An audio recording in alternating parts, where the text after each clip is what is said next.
Ayan, si Colonel Mitra muna, no? Ay, Metran. Oo, si Colonel Metran kasi kasama natin ito sa pakikipagbaka para sa isang transparent and accountable government, no? So, bigyan natin siya ng ng time to give his remarks about the Duterte legacy and vlogger to na Colonel, no? So, sinong nakasunod sa kanya? Oo, may page ito at matapang ang page nito. Colonel Metran?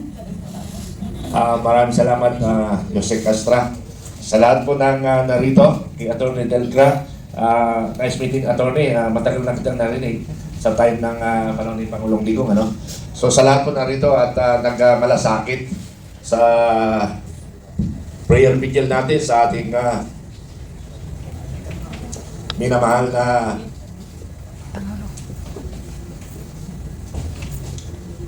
nating dating Pangulong Roa Duterte. Para sa kalaman ng lahat, video. Hey. Emotional na yan.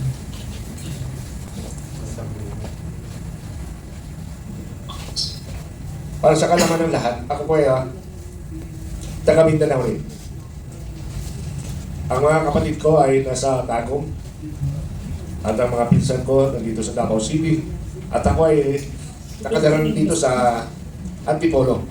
Because of problema sa Mindanao, ako ay napadpad bilang isang sundalo sa Luzon. Ano? So, sa akin, maganda yung ginawa ng ating dating Pangulo. Nawala yung pakatikasin ko dito. Nawala. Itapa ko sa vlog ko, sa Makabayan Informative Channel. Talagang kung makita nyo doon, parang kakain tayo ng tao. Pero sa galit lang kasi yon. Sa galit na, despite of the fact na pinakita ng ating dating Pangulo na mahalin ang ating kababayan, ganito pa ang sinukli ng ating kababayan Pangulong Marcos. Para sa kalaman ng lahat, ako po ay 6 million, more or less, na itulong ko kay Pangulong Marcos during the campaign period. Kung matatandaan nyo, narinig nyo sa mga news, sa mga social media, si General Samonte na kung saan ay kanyang trainer ng Special Forces, ay siya yung aking advisor sa Vanguard of Democracy, na 6 million ang naitulong ko during the campaign period. Kasama kami ni Martin Araneta, ni Secretary Lagdamio, kami nag-uusap. Ang akala ko kasi na ang pinangako ng kayamanan ng Marcos ay pamahagi sa mahihirap. Pero nung tumatagal, nawala yung pag-uusap namin. April 9, 2024, ako ay naghayag ng withdrawal of support from Marcos. So, April 9, doon sa libingan ng bayani, kung natatandaan nyo, si Captain Dado na kasama ko sa laban na yan. Kami yung magkasama, kami yung lumalaban, kami sa lahat ng lansangan, kami yung humarap sa anumang peligro. Ngunit, ang aking kabady ay kinasuhan na incited to sedition. Now, napunta ako sa UPI, yung aking kabady rin, nakasuhan na incited to sedition. So, ngayon, lumalaban pa rin tayo. Lalaban tayo. Sabi ko nga, para sa kabutihan, para sa kinabukasan ng ating apo. Hanggang ngayon, mula bata, ako ay binubuhis ko ang buhay para sa sambayan ng Pilipino. Ganun po tayo. Sa edad ko 13 anyos, nakipaglaban na ako ng gera sa Mindanao, sa Upig, Maguindanao. 13 anyos ako. Hanggang ngayon, 65 years old ako. Ang nais kong nilalaban ang taong bayan. Lalo na ang mga mahirap.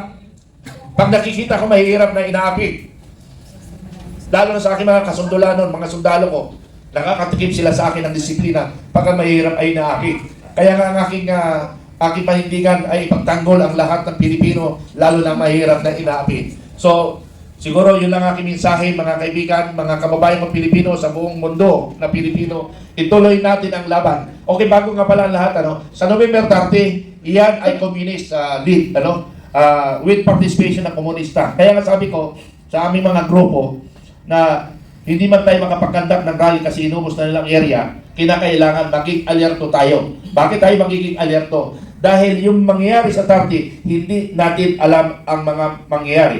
because communist yan. Kung natatanda natin at alam natin, yung Indonesia naging komunista, nakuha nila ang armed forces, 200 special forces, at pinagpapatay nila ang mga general. Now, yung Indonesia ay naging komunista. Pero dahil nga may mga matatapang masigasig na sundalo ng Indonesia, nabawi nila ang kanilang bansa. So, sa 30 na ito, mag-ingat at maganda tayo. Huwag tayong papayag na kung sakaling maagaw ang ating gobyerno, lalaban tayo. Ipagtanggol natin ang demokrasyang gobyerno, dapat rin matanggal ang ating Pangulo at para mabago ang sistema ng ating bansang Pilipinas. Maraming salamat at magandang araw sa inyo lahat.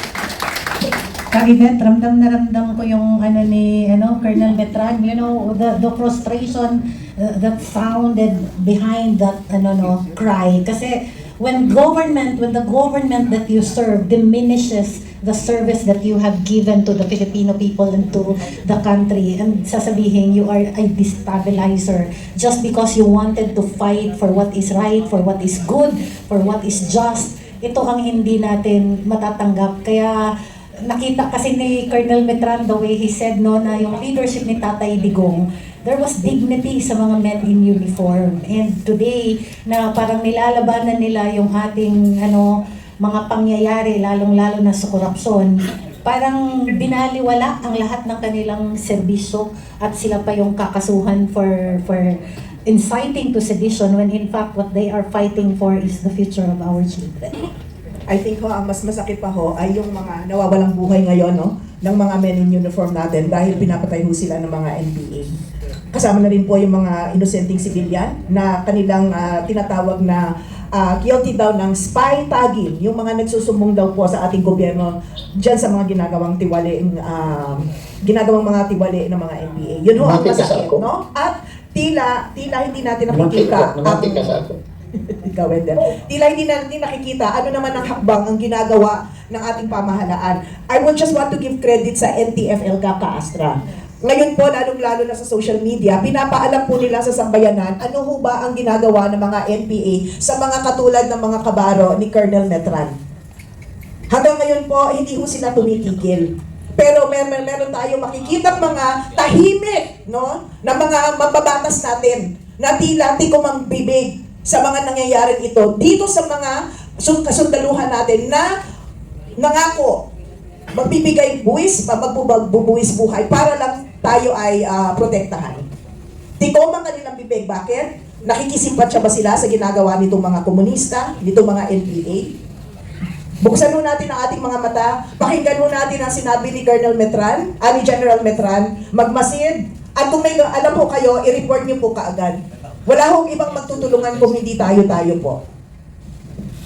Siguro, Kaivet, let's take time to pray for our men in uniform right now.